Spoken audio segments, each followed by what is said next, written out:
see you, I guess, what, couple weeks, 2 is weeks. it next week? 2 weeks. 2 weeks, yeah. 2 weeks. Jesus. All right. Not this weekend. No. Weekend, Like the next weekend. It's the following weekend. Yeah. I mean, it's really soon. Oh my God. Yeah, that's really soon. Oh my gosh. It's really soon. We're in the midst of getting new banners, and I'm in my brain. I'm like, oh, it's like so far away. No, it's like this time next week. I better get that stuff.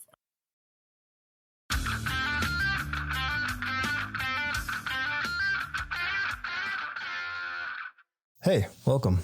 This week, sort of a crash episode, so a little early to support Andy Belanger's Kickstarter. So his Mother Trucker Kickstarter. I just like saying Mother Truckin'. Yeah, I wanted to get him on a few weeks ago, but I got really busy. He's been busy. So I shot him a line and said, hey, if you need some fourth quarter help, I'm there. So coming out to you a little early. I hope you can go support his Kickstarter. The links will be in the doobly-doo. Yeah, it's been busy. The most dreadful part of novel writing, I believe, comes in the form of the query phase. This is what I'm learning. I don't like it. I don't like it one bit. Trying to distill a huge book down into a paragraph, let alone just one sentence, is no fun. But it must be done. It's done. And now I'm sort of collecting my target set list of agents out there who I hope they reciprocate at least with some thank you, but no thank yous, rather than no response at all. I did meet 2 agents when I attended the Nebula conference, and I did reach out to them earlier today, and one of them did respond, and it was like throwing a grenade into all my calm-minded meditative state. It was boom, everything's upside down. So I immediately hate every single word I've written and rewritten and rewritten and rewritten. But tomorrow morning, I must send the first 20 pages of the book because that is what has been requested. I've done my best, and that's all I can do. We'll see. Fingers crossed, right? Anyway, today's guest is Andy Belanger. I think I'm pronouncing that correctly. I apologize if I'm not. Andy is just a blast to talk to. This is a little bit shorter because his Kickstarter is almost over. So as of tomorrow evening, you have like 24 hours from this coming in to go check out Mother Trucker. Yeah, if you like pro wrestling, if you like big trucks, if you like science fiction, if you like a story with a meaning, if you like a really, really fun person, if you like Canadians, this is the book for you. So check it out. You can find him under his name on Instagram and Twitter. And you can go to his Kickstarter through the link here.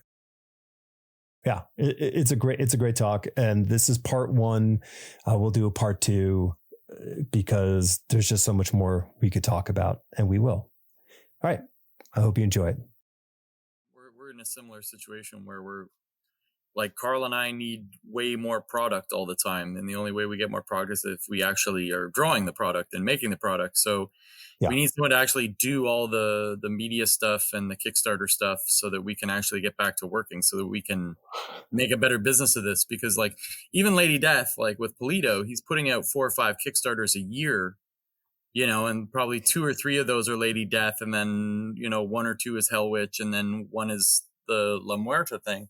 Mm-hmm. And it kind of affects the brand a little bit if you're not doing stuff on a regular basis. So it's so tough because like, if you were working for, Image, you were doing your book for Image, you don't have to do a lot of that other stuff. They're kind of like lifting a fair amount of the weight, unlike a Kickstarter where you're on. Like, look at you, you're on right now. This is the job.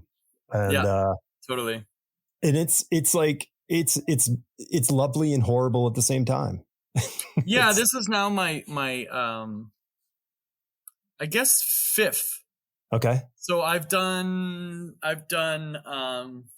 This is my third mother trucker. Mm-hmm. I was running the Psycho Gorman one, which was insane. Like that one did, I think, 72 something Canadian, but Wow. just that whole project, it's about to go to the printers, but like after like a year and a half, but it was like trying to wrangle 35 creators to like do their work. Dude, I'm never doing that again. I know how hard it is just for myself. So trying to hire 35 more of me to like is like ridiculous. So I don't know how Heavy Metal Magazine did it back in the day when they were actually regular and running well, because to come up with making everyone do their shit like with that many people in one magazine, because they always had like, what is it, like 6 different stories in a Heavy Metal magazine with one big fat one. But even just making sure that all those stories get done on time and they're in the book was, and I know it was a reprint magazine, essentially. It's just European reprints. But like still trying to get all that stuff together would be a headache. Oh, it's tough. Yeah, I've done one comic book Kickstarter, and it was five different creative teams. And it really, and everybody like was great, and they're all real super amazing people, you know, as everyone is, but it is a lot of work to try to, you know, it's like being like in charge of like a aircraft carrier. You know, you got to land all these projects in line, like, okay, you know, and get it going. It's tough. Yeah, it was super hard. Yeah, you know, it's funny you're talking about like making the whole thing grow, and I have this conversation with a lot of my friends, and you know, there's this difference between doing and managing, which is a very, you know, and like when I left my position I was an art director, Ralph Lauren, for a few years. No way, cool. Yeah, and I left that job, and I had a lot of contacts and all this stuff, and like everyone's like, oh, so you're going to go start a firm? Like everybody, that was the natural inclination for everyone. But the problem is, you know, ego or whatever it is, I like doing the work. I don't want to be like making the calls to make sure that everyone else has done their work. And, you know, and the thing is, what we do predominantly is unscalable. The design world, it's zero scale to it, because you don't make any money after you've made the logo for a company. You know, like you don't have some sort of like, you know, licensing right for a logo. I've been trying to figure that one out for years. And I've had guys come at me with that. Yeah, no, like, I came up with they'll do like, you know, it'll be like a logo for a comic, and they're like, well, I want a percentage of the comic. And I'm like, right. No. Right. But like, and it's so funny because like a photographer who takes a picture gets paid rights for the volume of that picture's usage. Oh, serious? I didn't know. Yes, that. Like illustrators, the same thing. Yeah, like crazy. So it's really interesting that the designer, especially the logo guy doesn't get it, but the photographer does. Okay. Sure, like the story of that woman in Oregon who designed the Nike logo back in like 1971. You know, like even if she got like a fraction of a percent, she'd be okay forever. Oh yeah, totally. Yeah, totally. Gosh, what's her name? Tara McPherson. So there's a lowbrow sort of like juxtaposed magazine artist that I knew named Tara McPherson. And Tara came to like a keg party I had in Toronto when I was in my like mid to late 20s. And it was at a Comic-Con. So like she was there for the Comic-Con, the Toronto Comic-Con, and like hanging out with all her friends. And I used to have this like great gigantic house in Little Italy in Toronto with one of the only houses that was like detached from all the other buildings. So I had a garage. So we had a party garage with like keg fridges and like couches everywhere. And I had a party house. I was 27. It was like Animal House. And she came to this party and she was super poop, and she's like, I can only stay for a few hours. And I was like, oh, bummer. What are you doing? She's like, I got to go design a logo for Nike. And I was like, what? And she's like, yeah, it's a logo for the Olympics. And she told me how much she was getting paid for it. And she was going to do it that night in 2 hours, like at midnight in her hotel. And it was like, I think it was like 100 G's. And I was like, oh my God. I was like, you're a star. Like, holy crap. Yeah, if you can get to those positions, that's great. And maybe you don't need your percentage, but a lot of people, because you do a lot of startups, man, and a fair amount of those startups kick off and go pretty far, and you're like, boy, if only I could have gotten a little bit of that taste, Yeah. Oh well. That's the life. But then that talk, sort of dovetails into the idea of that sort of a thing is like, you can only draw one book at a time. You know what I mean? Like you just like, there's only one page on the table at a time. And it's so hard. That's why writing is fantastic, because you can write a few books in a month and go, you can bounce around. Yeah. Do some great work for us. But you want to that's the thing. Like, you want to make these visuals happen that are in your head. Yeah, I have to right when this Kickstarter finishes tomorrow night. It ends like tomorrow at 10. I have to like jump right over to write a bunch of scripts, like comic book scripts. So that's what I'm doing for the rest of the week. And I always find like whenever the Kickstarter's finished, is like that's when I get irritable for some reason. I don't know. I don't understand it. It's like that's when my wife gets angry at me when it's over, because it's like you're so plugged in. Yeah. Like for a month solid, and then all of a sudden it's done. Mm-hmm. And I think it's the fact that like, you got to switch gears into, make mode, which is fine. That's what I'm most excited about the whole month anyway. I'm like, oh, I can't wait till it's over so I can, just draw and write and all that stuff. But it's like right when it finishes, I get really irritable. It's like you're almost like for like a couple days, I feel like purposeless. Yeah. And like, my buddy on the weekend was describing it's basically because he just finished this wild giant project he'd been on for a month with no sleep.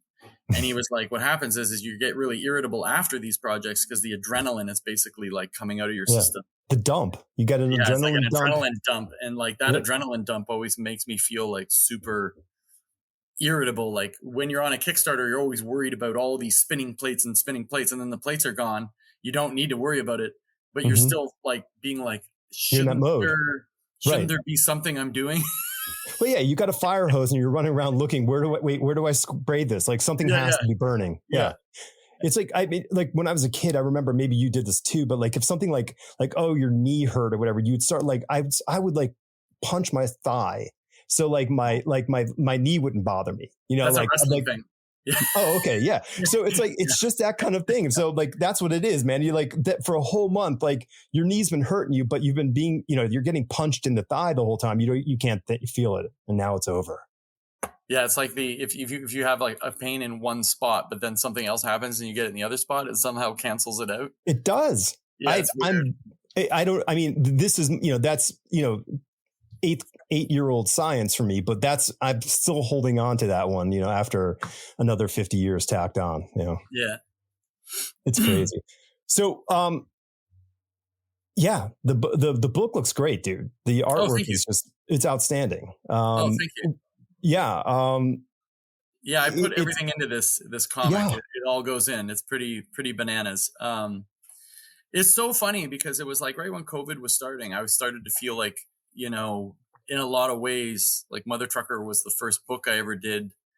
There was parts of Southern Cross that I really liked, but my whole goal has always been to like make a book that I would buy when I was 13. Right. And pretty much my whole career, I was like, I probably wouldn't have bought my own book. I was trying, but like, I felt like I had gotten to the height of like my powers sort of like in 2019 and on doing some of my like best work. And, the industry just completely switched and changed and did its own thing. So, then I found the crowdfunding thing and Carl actually suggested it. He was like, you should try that. And as soon as I tried that, it was like, you can monetize this thing to be like complete freedom. And I can actually give people the stories that I want to give. I mean, I pitched Mother Trucker to Image 3 times. And then after the first Kickstarter and I finished it, I actually sent it to them. It's like, hey, look what I did. Made this much money. Like, and then last year they did do a power bomb. And I was like, cause they were like, oh, wrestling comics don't sell. And I was like, oh man. Well, and it is super interesting because right now I kind of feel like there is this, wrestling comics boom happening. Especially on crowdfunding. Yeah. Oh, for sure. There's a lot of wrestling comics because I think people want it. Yeah. Of course they do. Yeah. I mean, Cat Fancy Magazine's still in print. Like people want what they want. And if you can just get that Venn diagram over enough people, man, you're going to get an audience. Yeah. In 2020, when I finished it, the first one, The pitch that I sent to Image was basically like, I want to do Kinnikuman, but like American style. Mm-hmm. So like that Japanese manga and show, I basically wanted to make something like that, but in North America with, wrestlers, but I didn't want it to feel like the movie The Wrestler. I didn't Right. want to be telling stories like I would be experiencing right in the dressing room.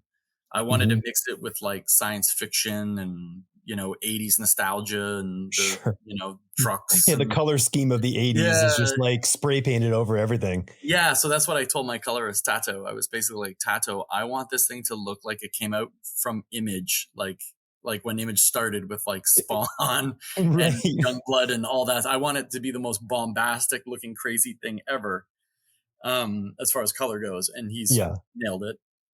Yeah. Every time I get one of his pages back, I'm like, perfect. It's Yeah. always Yeah.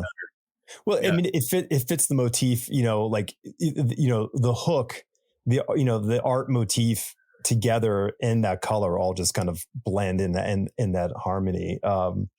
Yeah, you have, to me, it's a no brainer. I mean, it's like, I think the only, proof you needed was just throw a stack of Kiss comics down on the table, because like, they were like, what? We're in costumes. Like, this is Yeah. superheroes. Like, why are we not in a comic book? And that's the same thing with wrestling. There's only like, 15, 20 million people who watch wrestling every week. They would love this stuff. It's right up their alley. Yeah. It's basically like, it's like, as a wrestler, like I wrestled on Friday, Mm-hmm. right? And like, I'm wearing tights. I have a mask. I look like some sort of weird superhero, or my character right now just kind of like looks like something from the X-Men. Yeah. Like, and, a lot of, and there's so much different facets to wrestling. It's sort of like there's a spectrum between sport and theater. Mm-hmm. And, everyone fits on that spectrum in a certain spot. You know what I mean? And the wrestling that they like kind of like can go on that scale, but it's all like the storytelling is all superhero stuff. Like when I first started training, I was very difficult for me. And I started training older, like in my sort of mid 30s. I started wrestling out of nowhere, when I moved to Montreal. And it was very hard for me to remember all the moves in a match. Cause like, I was older already. My brain was kind of full of comics and, Mm-hmm. fuzzy. But then as soon as I realized, and it was taught to me that basically a wrestling match is Joseph Campbell's hero's journey, I was like, oh man, this is easy. You have Yeah. a shine where the good guy comes in, looks cool. You have a cool setting, and he gets over on a bad guy a little bit. And then there's the cutoff where the bad guy basically kills the hero, and like, Yep. everything looks dour and down. And then you have the Hulk Hogan, rise and come Yeah. back, and then, a final battle back and forth until you have the final finish. And in the final finish, either the good guy wins and gets over on the bad guy and everyone cheers, or the bad guy does something to cheat to beat the Sure. heel. And then you get a sequel. And then you get a sequel. Yeah, yeah. Yeah. So, there's always cliffhangers, if a Mm-hmm. bad guy wins. So once I realized that, it was like, oh yeah, my shine has, 30 moves in it. My comeback has 30 moves in it. Like it becomes very easy because, just like, oh, at this part of the story in this chapter that we do every time, this is what I do. And it becomes very easy. And once you understand that with, wrestling, it became clear to me with comics that I think a big thing in comics, I mean, there's so many different ways to tell a story, but I think the big thing is if we're still like, in 2023 hanging on to the model where we're doing monthly comics Mm-hmm. in installments, then we need to start writing for it, because it doesn't make sense to read, some of these, Image or Black Label comics in installments, because the chapters are going to feel different, right? They always Yeah. have this great hook for issue 1, but issue 2 and 3, you're just like, you're Right. asleep at the wheel, because that's the downer part of the story as you're going up the roller coaster. So Mm-hmm. that part of the story doesn't make sense unless I'm reading the whole book in one go. Yeah. And you can read a graphic novel in, anywhere One between sitting. an hour to 6 hours, or less, depending on the book. But so those down parts make sense. But if you're like ending on the down part, I think you lose the audience. That's why you see some of these great dips after issue 1 comes out and the Yep. book sold 35,000 copies. And then all of a sudden it's issue 2 and it's at 12, Yeah. and No, that makes issue complete 3 is sense. at 8. It's like that's the reason for the drop off is you're writing chapters of a book, and no one cares about that downer part of the book as much as they do, certain other things, and that affects sales. So I Yeah. realize it's in a lot of cases, it's just, the 6 issues are marketing and it's a lost leader. But at the same time, when I was a kid, we used to read those installments, and those installments would be a satisfying story. So if you Mm-hmm. picked up Batman in the 60s, 70s, or 80s, it was normally like a full story in there that you're reading. And that's what I wanted to get across with Mother Trucker. Now they're bigger comics. Your average comic now is 20 pages. And when I was doing tons of comics 10 years ago, they were 22. Sure. And, so I write normally 32 to 36 page comics. So they're more satisfying in Kickstarter, and I could get more in there. But I make sure that, they have a beginning, middle, end. There's always a wrestling match in every comic because it's a wrestling comic. Can you imagine getting a wrestling comic and there's just like not one wrestling match? It would be the most unsatisfying book ever. And, you might be like, "Ooh, I'm being so tricky with the fans." No, Yeah. this is Kickstarter. People are paying money. It's got to be a complete story. And getting back to that is exciting. Carl and I started, Carl Korschel, who does Death Transit Tanager, and Batman, all kinds of, Flash, Teen Titans.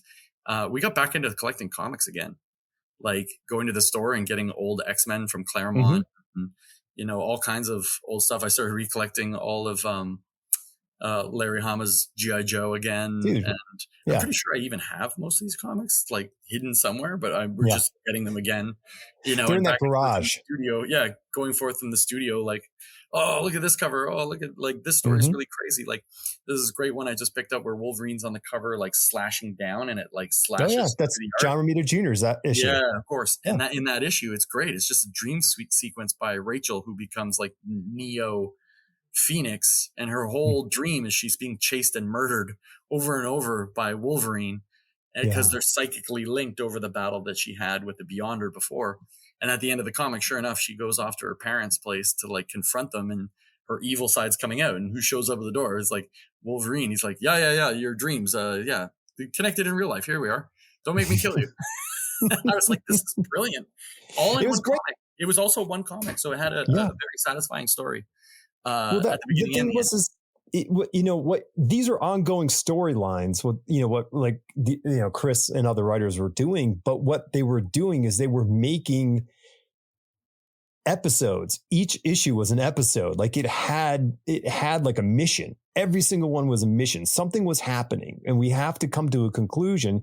But that thing pushes along whatever the major story, plot line is. We pick up the little bit of grains of information or components as we move along, and then we build towards that big huge sort of finale. But I mean, Chris is the master of weaving year after year after year of these amazing stories. And I and I don't know, like I think one of the big differences is when these creators were making the books in the 70s and the 80s, there wasn't the trade paperback. That's right. So people weren't writing for this 5 to 6 issue collected edition. We got those when there was what was called the miniseries, would be the standalone miniseries. And, because we didn't, like in 1979, Marvel didn't publish, the Count Nefaria run from the Avengers because they published them already. Why would we do it again? Yeah. And so that's where I think so the psychology of the business is like cool, like you said, a lost leader of pumping out the images, but then we're going to make our money, back by putting it into a bound edition. And I think the writing has become focused on, okay, I'm going to make a 5-issue story arc. I'm going to make it, rather than like just the ongoing series is cruising along. And that's not everybody, of course. There are writers doing that every month kind of quality, but it's just a very different model. Yeah, I found like every time I try a new series lately, I'm like normally hooked in issue 1. Right. And if you don't hook me in issue 1, I'm angry. I'm okay, you're dead in the water already. But if I'm hooked in issue 1, I find like I get really excited. I'm like, I just tried this new series. And then I get to issue 2, and almost every time, issue 2 and 3, I'm bored to tears, and it just doesn't feel very thought out. I don't think there's enough planning. I think a lot of these writers take on too many books in a month, and then they fall behind, and then they start kind of winging it. And for me, it's it's been a big problem in some of my books. Like, as much as I love Southern Cross, I always saw it more as an Agatha Christie. So I thought it was going to be more, yeah, it was a whodunit. You know what I mean? You'd have like red herrings. You'd have like, yep. Like a really solid sort of plot. But, a lot of people get busy and they start writing, kind of on the fly. And for me, at least if you're going to write a mystery, you need to have a solid hard outline. So whenever I do Mother Trucker, because I'm kind of new to, I'm not brand new to writing. I've always written and drawn my own comics sort of on the side. But like, before I did Mother Trucker in 2019, I got on to, Masterclass, and yeah, sure. I did all the creative writing courses. So like they were David great. and oh yeah, Neil Gaiman and Margaret Atwood. I did the Dan Brown one.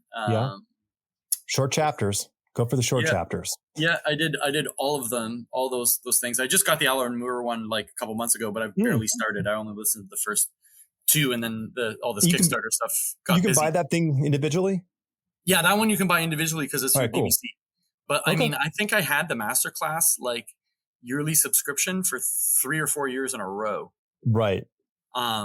I even like checked out some of the acting classes. Like I watched Samuel L. Jackson's acting class, and it was hilarious. Oh yeah. Like it was almost like it was like watching a movie of like a lot of like acting students, like just, I don't know what to describe. They were always doing the scene from Pulp Fiction where they're sitting in the diner, like, talking about the briefcase, like when Tim Roth has the gun on Sam Jackson, and then,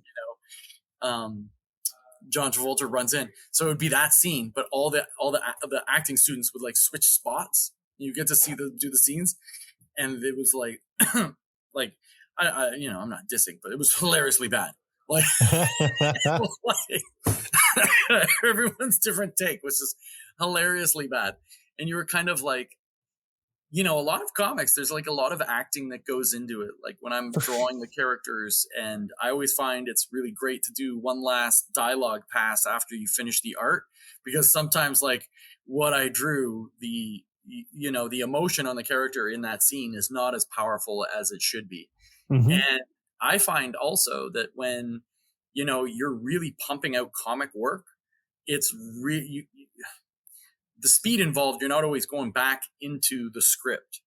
Right. You know what I mean? You're kind of like, right. I already did the rough, so it's fine. It should be fine. And you don't even look at the script. And then, you want to match it up after, and it's like, oh, all the emotion that should be in that line of dialogue is just not what was drawn on the page. So I find with Mother Trucker, I can, focus in a little harder on making sure that the drawings have the acting that needs to be involved with the lines of dialogue. And then, that's been the trickiest thing for me too, is writing dialogue. I try and write dialogue like, if you pick up like a Donny Cates book, every character kind of has the same sort of intonations and they kind of sound the same. Right. But when I'm writing, it's Donnie's voice. Yeah, it's basically Donnie's voice coming out of every character, the same ums and like, cut off half sentences and stuff. So it's like some of that stuff is hard for me to ingest. But when I'm trying to write for the actual character. And, I find this is like a big thing with script writing now on comics and in television and film. Every character that's written now is like that swarmy Deadpool, sure. I'm the smart alecky character. But wait, I'm in the story and I'm the smart alecky character. But wait, I'm the smart alecky character.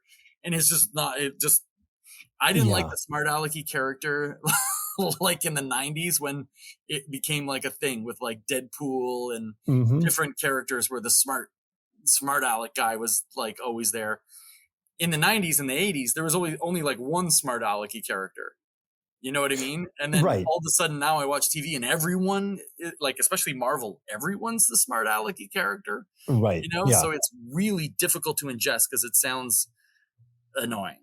Yeah. So, I try to write for the characters, but writing for the characters can be It's difficult. It It's a tough is. gig when you're trying to switch over. You have one who's an intellectual who's spitting off a bunch of words on the page, and then you have another who's the strong silent type, and then you have a smart aleck, and then you have a your Mm-hmm. your Your practical teacher. individual. Yeah, your wizard, your mage. You're sort of like, Yeah, right. Everything's a D&D party. Let's just be honest. yeah, exactly. Like when you're Every writing, it single should be thing's a a D&D D&D party party. completely. Yeah.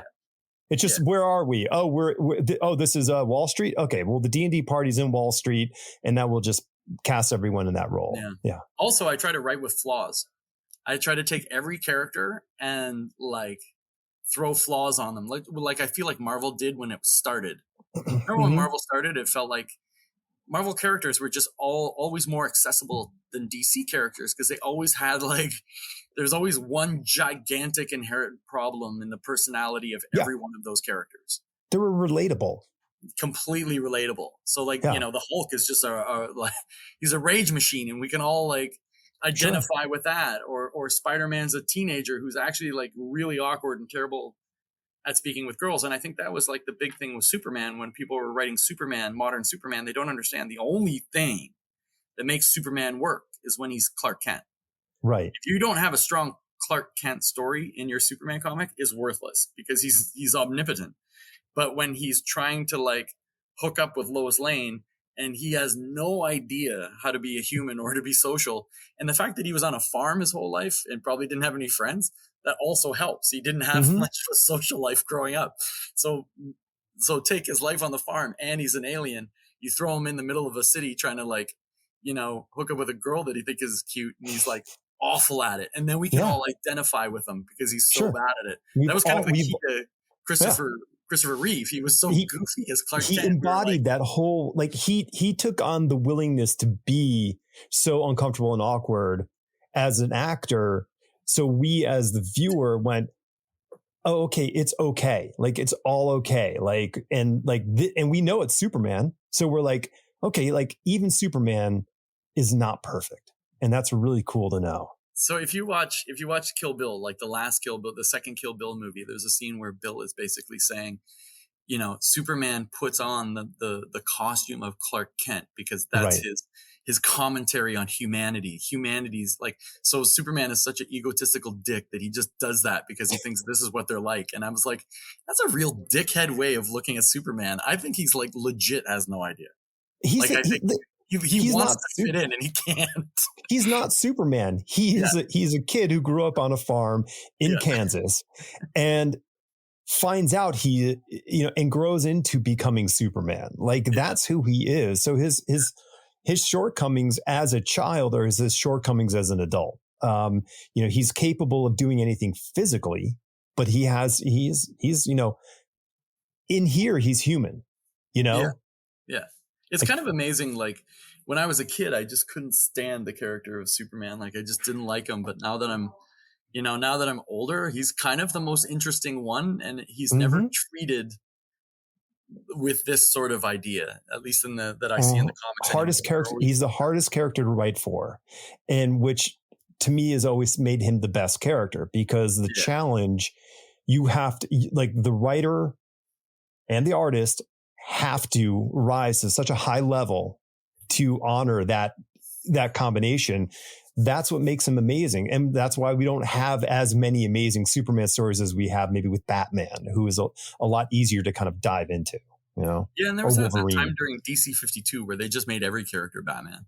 Everyone's got a dark past. Everyone's got a dead girlfriend, parents, grandmother, uncle. Brooding. It's the brooding time. It's just oh my God, dark past everyone? Come on.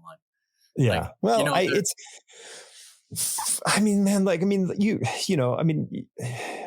You were a comic kid in the 90s.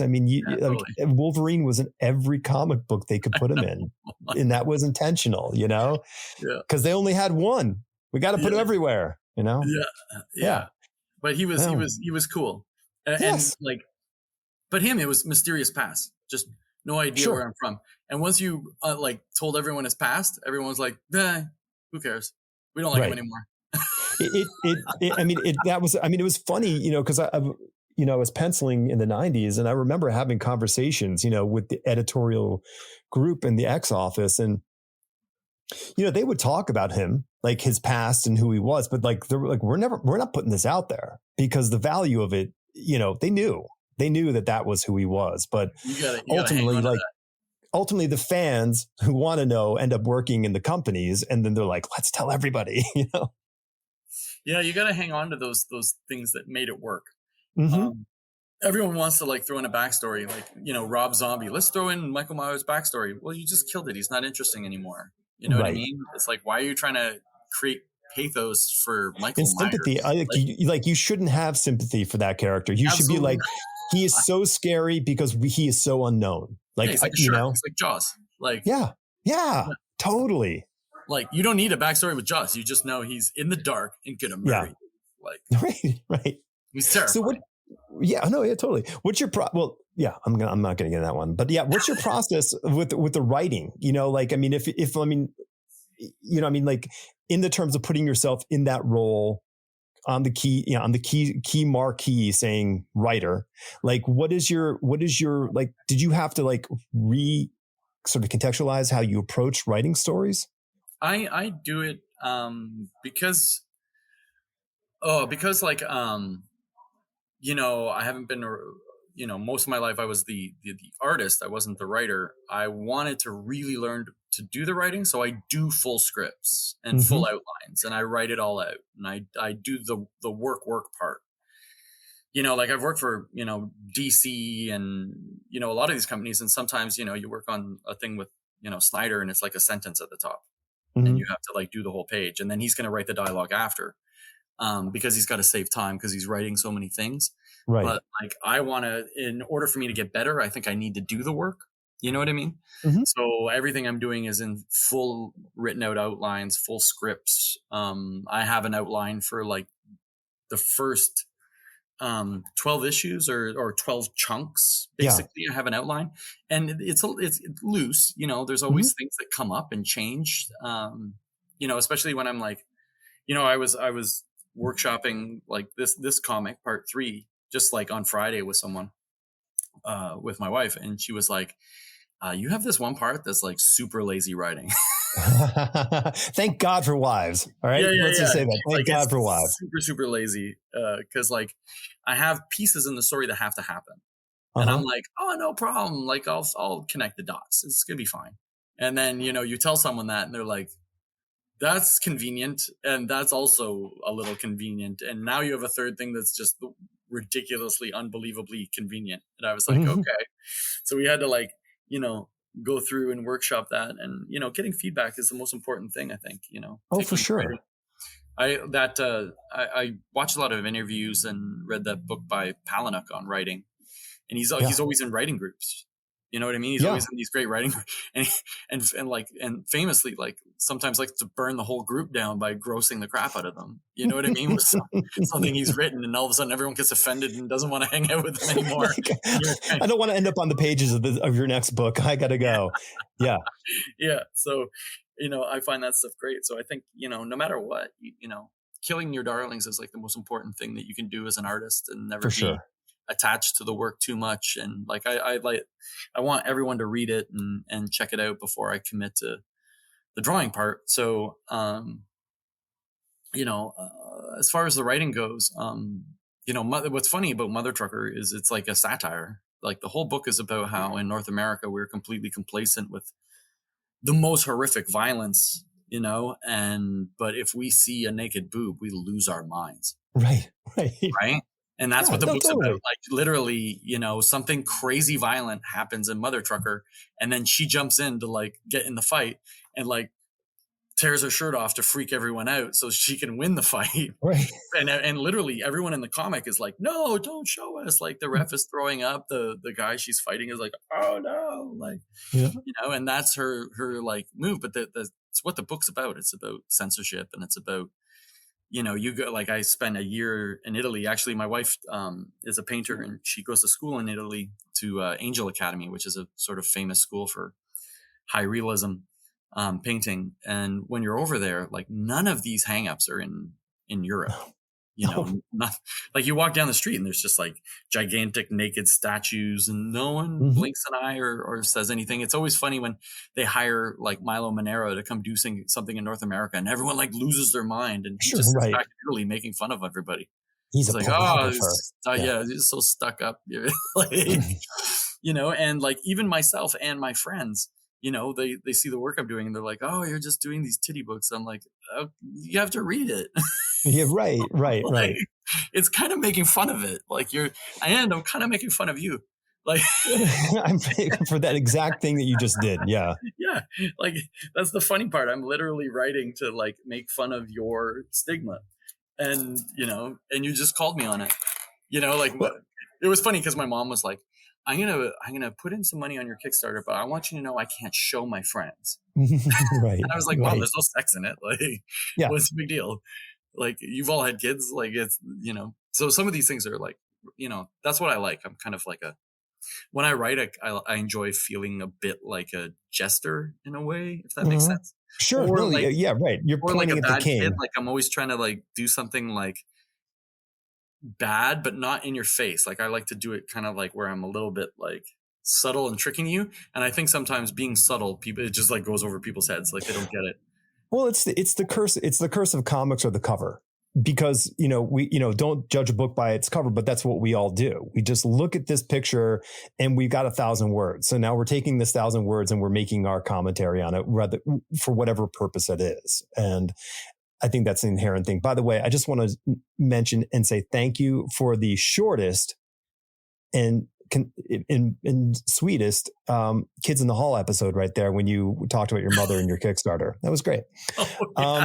Do you watch Kids in the Hall? Oh, dude, yes. Okay, Like, okay, yeah. I just yeah, started. So I watched the original, like the whole thing in the original, like love it, the same. movie, and then I watched the whole new series, which was like Yeah, ridiculous, and it wasn't as funny, but like there was a few that really I love. There's straight one up. where oh shoot, what's his name? The guy that was on the news radio. That Um, would be Dave Foley. Dave Foley. Remember I don't know if you watched the new series. Did you watch the new series? Yeah, oh yeah, I watched There's it. Yeah. there's one there's one where he's like a disc jockey in a bunker just playing the Uh-huh. same song over and over and Yeah, yeah, over again. And totally. it comes up in a few episodes and each time it seems to get darker and darker Yeah, and darker. And it's yeah. like kind of like the biggest David Lynch sort of thing ever. And a Mm-hmm. lot of the other ones are just goofy, but that one in particular, there's something about it that I just love. It was so dark. It's funny. The new season had this whole sort of these sort of through line darknesses, which that was one of them. The other one being the head of the corporation, and Oh how yeah. he was treating his assistants. Like there was this really interesting sort of like thread running through that. It's funny. Now that we're talking Kids in the Hall, there is that one old episode, that one skit where Dave Foley has boobs. He's in the steam room. Oh yeah, And yeah. he's like, you know me, right, Bob? And Bob's like, yeah, of course I know you. He's like, well, would you notice anything different about me? And then he takes his top off and he had boobs. And I'm like, that's a similar commentary to what Yeah, totally. your book is. Yeah. Well, those Sweet. guys were just like no whole like I watched some of the old episodes recently. Like I started watching it again, and none of that stuff would play now. Like you couldn't do no any. way. There's one where the tall guy with glasses is like Mark McKinney. totally, yeah, he's totally in blackface in one of them. Oh yeah, yeah. Yeah, And I Scott was like, Thompson leaving his house 5 times and having the kid ride by on the bike, calling him an FAG. I don't know if I can even spell it, but it right. was. But he, it's so funny how he behaved the whole way. It was just, Yeah. he's brilliant. Yeah, no, it's a great show. Yeah, it's good stuff. So, well, I mean, but I think, I like your approach. Like your approach is like, you're going to expand your capacity as far as you can on the writing aspect, like push yourself so hard. Like you're going to go like, you're going to do everything because you're also doing full script. And then you're going back and you're re-scripting on the final art. Like you are, you're making all the moves. Like you're doing the whole job of like 2 or 3 people in that respect, which is pretty damn, I started a novel in 2019 too, while I was doing these courses just to see if I could, you know what I mean? Yeah, and I'm sure. got about 75 pages.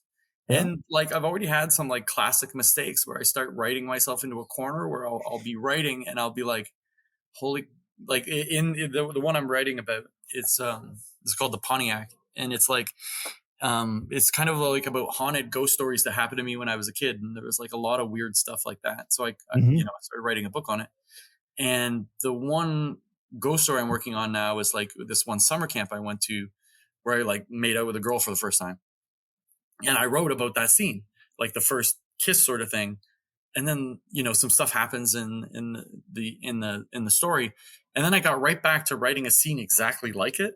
And I Mm. was like, and for a long time, like it was like 20 pages of this scene, kind of like doing it again, Yeah. and after I reread it, I was like, oh my God, I wrote the same scene twice. Like, this is so stupid. I have to act this whole thing. It was so dumb.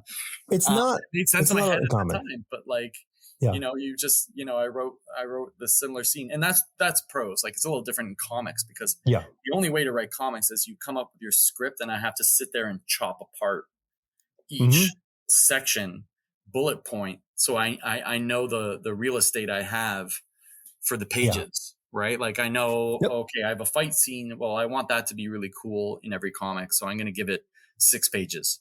And Hmm. then, I have a scene with this guy, a scene with this guy, I have a flashback scene at the beginning.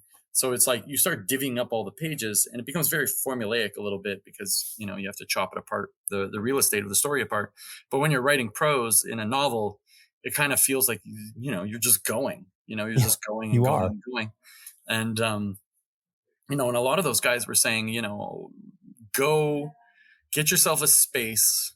Like, it doesn't have to be in the country, it can be anywhere, but fire out the whole novel in one Hmm. go.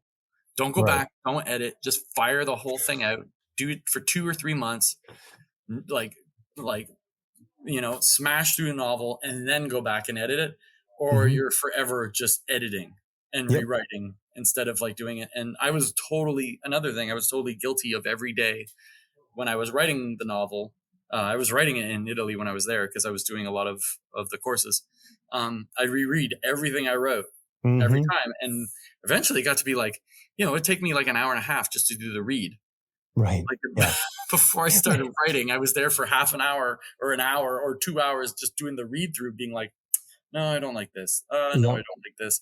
And the story in the novel could have like, come out faster probably if I had just machine gun through it, and then I could have been like, oh look, the same scene twice, that's Yeah. stupid. It's super tough because you have to have the fortitude to shut off that internal editor to Yeah, just plow forward.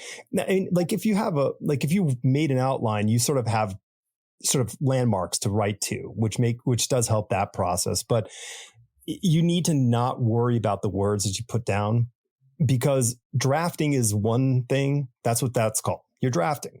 yeah. Writing is going back and fixing all those mistakes, because there's going to be mistakes. There's no Oh yeah. reason to think you're going to create a finished piece of work in one shot. It's just not happening. Oh yeah. Um, Oh and you yeah. And just got to I'm do like I'm a copy editor's nightmare. it. Yeah. I Sure. never, I just, even when I'm doing like, tweets or messages on Instagram and stuff, I like barely ever check again. I just, brrr. And I remember, I was really tight with Darwin Cook before he like passed. Like, he was one of my good buddies. And I Yeah. remember, I can't remember where we were, but it's like someone had asked him about, oh, I read this comic you made and there was like a spelling mistake. And he was like, so? And the person Right. was like, So, don't you think you should fix that? And he's like, I remember him saying, like, I'm not the fucking copy editor. Like, right. and I was just like, yeah, it's not his job. No, no. I mean, I mean, it was funny. Someone actually, oh, it was Ron Mars someone was talking about something on Twitter and today, and Ron Mars, it's like, well, it's the writer's job to not make mistakes. I'm like, well, actually, it's the editor's job to fix all the mistakes of the writer. Like, the writer should be able to make mistakes, and that's okay. Yeah. Let the editor say, hey, I think you may want to change. We should change the spelling here, and then, oh, okay, cool, thanks. Yeah, Yeah. we are not infallible or immutable. No, I always think when you're when you're on the internet and someone goes to like be a dick about spelling, it says more about Mhm. them. Yeah. Sure. Yeah. I mean, listen, if that's the rule, I'm the nicest person in the world because I am the worst speller. So I'm definitely probably worse. then we have to get into the cage. We're going to have a cage exactly. fight. Worst speller ever. Worst spelling match ever. How many L's in installment? Oh God, I don't know. Yeah, that was literally today. That was today. I was like, okay. oh, how many L's in installment?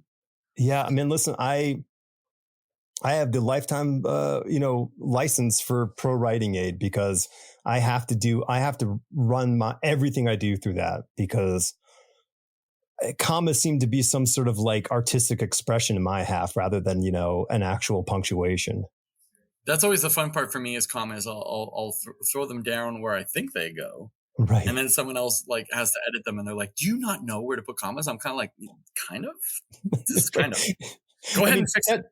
And you don't need to tell me that you're fixing it. Just do it.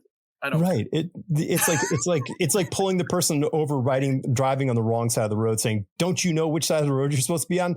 The answer is no. We all know this. So why are we asking the question? Yeah. Let's move to more constructive. I like how this podcast just like went straight up to being about writing. That's hilarious. It'll go anywhere it wants to go. I don't have any control over this one. It's just how it happens, man. Yeah. So I mean, let's just kind of do a little like thing, like how, like, was there a spark for Mother Trucker? Like, did you like go like, oh, this has to be like, I got to do this. Like, oh yeah. Well, I mean, the reason I got into wrestling was to make a wrestling comic, right? Oh, no like, shit. It was meant to be like, one of those things where you hear like some actor has to play like a superstar chef, so they go get a job in a restaurant and learn to cook, and so that they look more realistic when they're doing the thing. It was a bit like that, and I had made friends with a bunch of wrestlers, and wrestling has its own language, and it was being spoken around me, and I didn't know what the hell they were talking about. And I thought it would be really cool that if I started wrestling, I'd be able to get this language and be able to tell like the greatest wrestling comic ever. And as soon as I started performing, I got hooked on performing. Like once you get out there in front of a crowd, it's so fun. Yeah. Right. Like even on the weekend, I'm always a babyface. Like I'm always like the good guy. Yeah. Right. Like I'm a big plush looking character with fur shoulder pads and everything and a mask, and the kids go crazy when I come out, and I had to face the guy who got me into it, Shane Hawk, in the match on Friday, and he's the champion and a good guy and a babyface. Oh, wow. So when we were in the back, he's like, why don't you just take a turn at being like a super bad guy? And I was like, yeah, I haven't really done it besides in practice. So let's go out there and do it. And when I came out, the whole arena was like erupting for this baby face that just walked in, and the kids were running by and giving me high fives and everything. And I'm like, oh man, I have to like turn into a bad guy quick. Wow. Because this is like a super, like they love me here as a baby face. Like this is going to be very difficult. And it was, the theater part of wrestling, I'm really good at. So the second I got in the ring, I had them going from yay to boo, like super quick. And that's really hard to do in matches. But like I'm the oldest brother of like 5. So I have like a real hardcore, like buried down deep bully streak. Yeah, sure.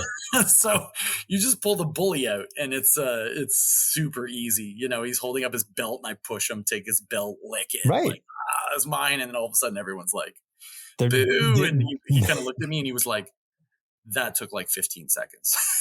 And then for the rest of the match, I was like, I didn't want to fight. And like, it was hilarious, but I never get to do that. Like it's so funny because wrestling, a lot of people come out and they want to be baby faces. You know what I mean? Like, I'm the cool guy. I'm the Stone Cold Steve Austin guy. I'm the cool guy. But there's so much more to it than just that. And whenever you meet someone that thinks that they just want to be the most over with the fans and happy, you're kind of like, oh, you're boring.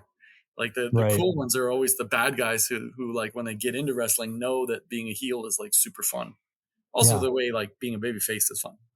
But like the spark basically came, I was working with some people in video games, and we go out, for beers and stuff. And, I'd talk about wanting to do a wrestling comic, and, some of these ideas came out, and, the idea for the trucks got in there. And, all of a sudden I was like, oh, instead of telling just a regular story like that, I want to tell like a space opera with, super Americana with like transport trucks. And in Japan, they have a thing called Dectora, which is basically they take all their transport trucks and dress them up so they look like Transformers. They have thousands of lights. So they cool. have these big like festivals. We have nothing like it in North America. Like the transport trucks we have here, they'll have shows with really nice paint jobs. But over there, they're like, if you look it up, they're like they look like Transformers. Like they don't even look like trucks. They look like Transformers with like millions and millions of lights. And then they'll have like a really cheesy mural on the side of like, teddy bears or wizards or whatever. And you're like, these guys are amazing. So I got hooked on this sort of like phenomenon in Japan, and you start putting two and two together and mixing all this stuff. And that's sort of like where it came out of. And the story was originally about a male wrestler called Big Rig. And he was going to, it was about his like turbulent relationship with his kid. And he had a wife, and the wife's name was always Mother Trucker. But then when I was in Italy, I was like, I think I want to tell the story about her instead of the dude, at least for the first book. So because I was over there, every day collecting Monera and Serpieri and Mobius and all the Italian stuff that I had read when I was a teenager, I was actually buying it like in original format in Italian. And I was like, I want to do it about the woman. So it's more of like a Wonder Woman kind of style story. Right. And then the book after this is actually, I think we're going to call Truck Off, and it's going to be about her story taking on the bad guy and her husband getting out of prison and dealing with the kids. So there's going to be like two major storylines going on in the next thing. And it's going to open up more like a team book eventually. Like, cool. Yeah. I'm going to I think I'll do 18 installments. 3 big books, and then I have another gigantic epic that's being worked on in the background that I'm going to work on. It's like my Twin Peaks. I have like a Twin Peaks style sort of gigantic epic that's in the background that I've been toying with over. Yeah, it's all horror based, so that's gonna happen after. And yeah, you got to learn to draw with both hands. I wish I could. Paper. Yeah. Well, I have 2 comics that that are in development right now with our company that I'm just writing. So I have one called Parkas that's coming up about a bunch of brothers who their mother kind of like runs them as like a like a crew from like from the movie Heat. And they're they're kind of like these rough kids in Quebec that run around and rob banks and commit crimes, and they live in the countryside and then come into the city to commit the crimes, and they wear these big parkas, and the parkas are like bulletproof and full of like weapons.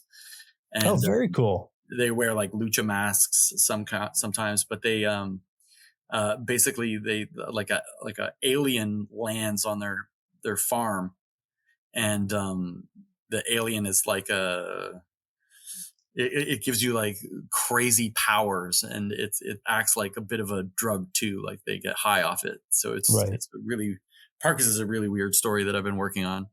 And then I have another one called BMXV, which is kind of like my ode to Lost Boys. And actually I got a guy drawing it right now. Totally in. Yeah. So it's basically BMXV is like BMX vampires or ramp vamps. Yeah.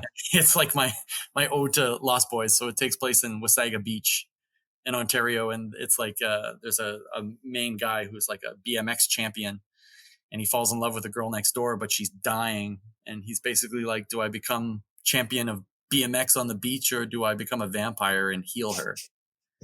So it's kind of like save her for eternity. Save her for eternity. She'll be my girlfriend forever, but I won't be champion of BMX because it happens in the sunlight. So what a sacrifice. What a sacrifice. Yeah. So he's a conflicted dude the whole time. He could start a whole indoor BMX night series race championship. I mean, come on. He's really looking at it in this short term. Yeah.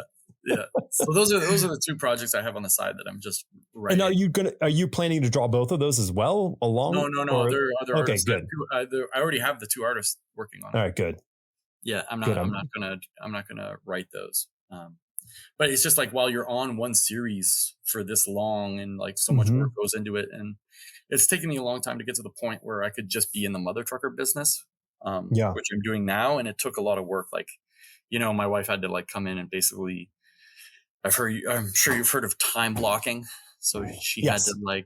she basically blocked out the next 3 years of what I have to do. Right. Um, You have to be here doing this at this time.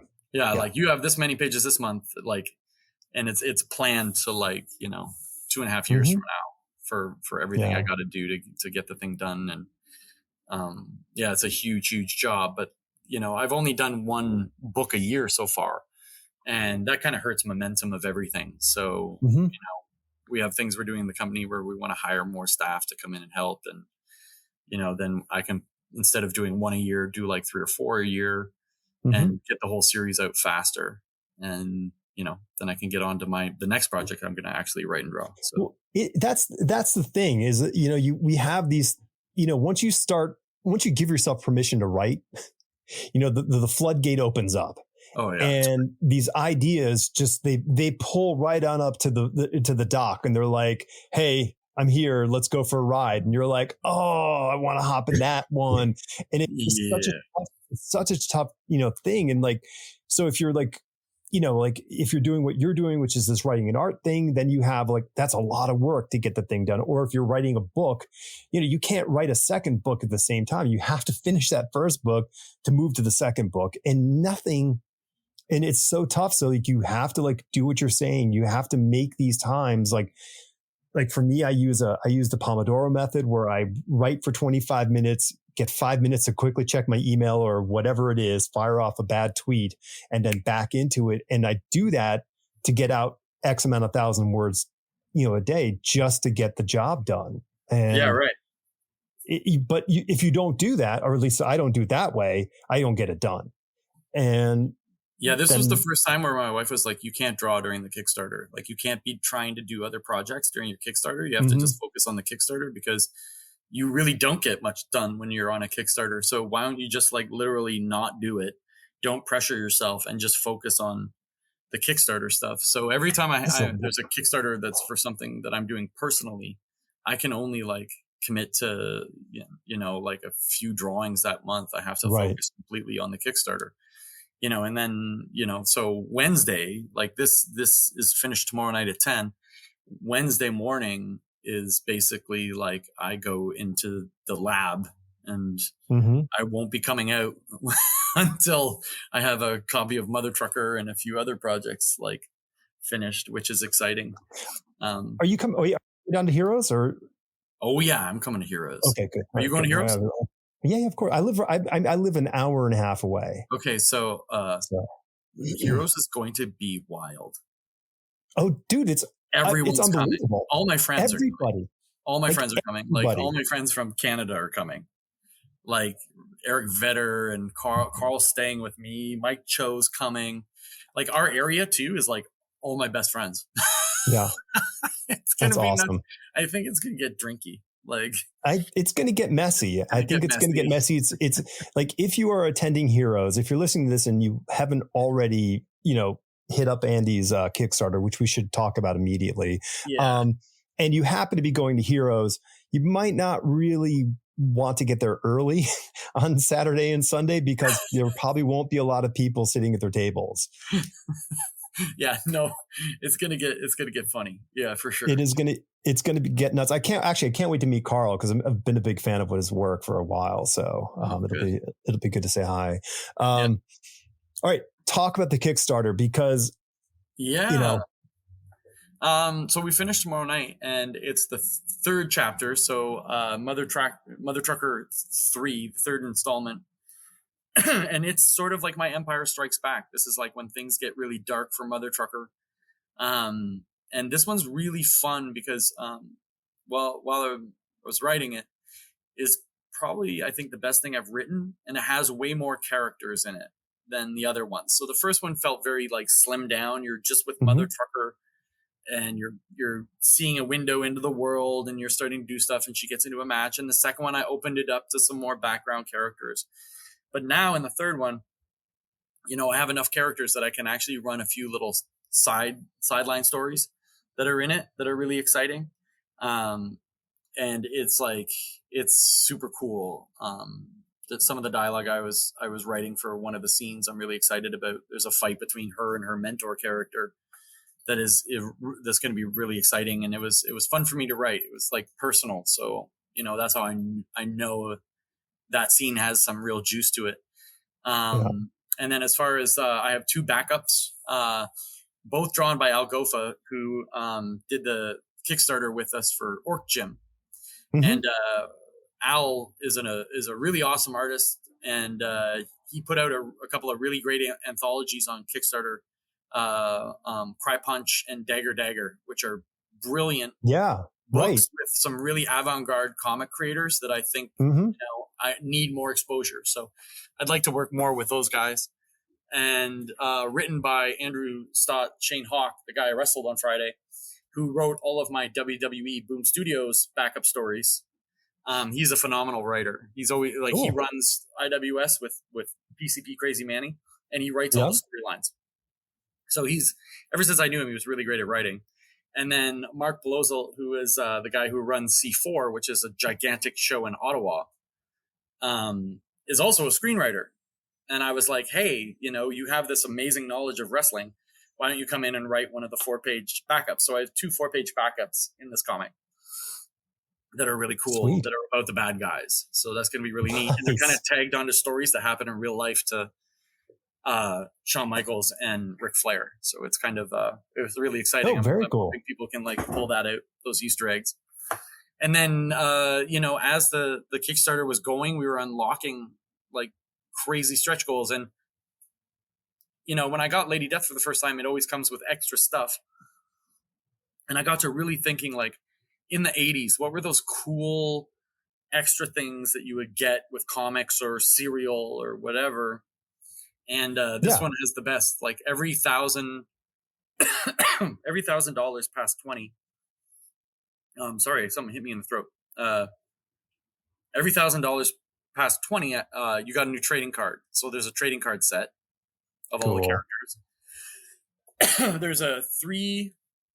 There's 3 centerfold posters that come with the comic, double-sided, so you can choose which image you want to hang up. And I always love that about like, especially in the 90s when you get an image comic or you get Wizard and it would have like a fold-out poster.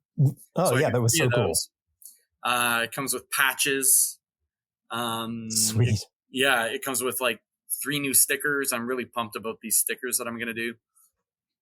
Are they hypoallergenic for the skin? No, it should be fine. And if we hit 30, I'm going to do another free art book.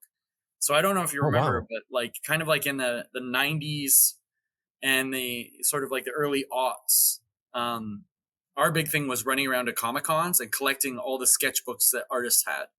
Mm-hmm. Every artist had a sketchbook, and you would grab all those and like learn their techniques for drawing and cartooning, because everyone had one. Like, even if it was like an animation guy or was a comic book guy, everyone would have like an ash can art book that you would buy for like $15, right? And I would just collect those. I'd come home from a Comic-Con with like 10 or 15 of them, and they'd be by like Adam Hughes and like Dave Johnson and Dan Panosian, all the guys that were big like when I was coming into the industry. I would run around and get their sketchbooks. Eric Canetti, like they were just awesome. So when we hit 30, I print one and everyone gets a free one, which is what I did on Mother Trucker 2. You got like a free art book. So this is like the second one that everyone's going to get. And if we pass 30, if we get to like 31 or 32, I'll actually put like a really, nice cover on it. And, that was always the cool thing. So each comic you get from me is like stacked with stickers, trading cards, posters, free art books. Like it's like it's worth the money because you get. It's a treasure trove. That stuff. It's a bigger book. It has backup stories. It's not like sometimes you'll back a Kickstarter and when you get the stuff in return, you're like, oh, that's it. You know what I mean? For what you pay. And with mine, I just like overload people with gear when they back me. So it's like a swag bag. super swag bag. Yeah. I like it. Yeah. Yeah. So the link will be in the description, so people can go right to the Kickstarter from wherever they're listening to this from. Also, they can go to Lethal Comics and they'll be able to link on through there or find you. What, Animal Bob Anger?